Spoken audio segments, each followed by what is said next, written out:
Different clauses of contrast are given in the brackets as options.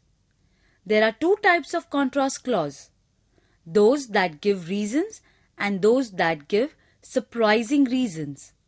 This exercise is to help you to use contrast clauses correctly. Choose the best answer.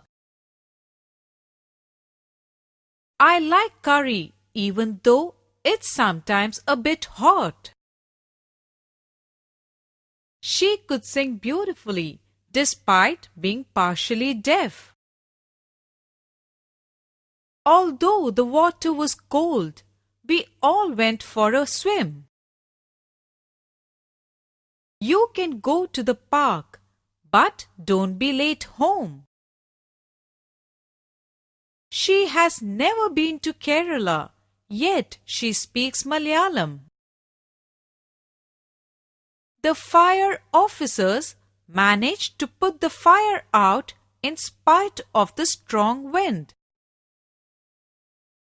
Even though we played really well, we still lost the match.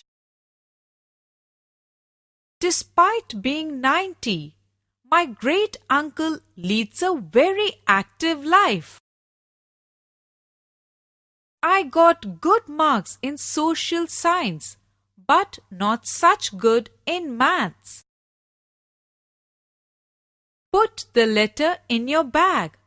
However, don't forget to give it to your parents.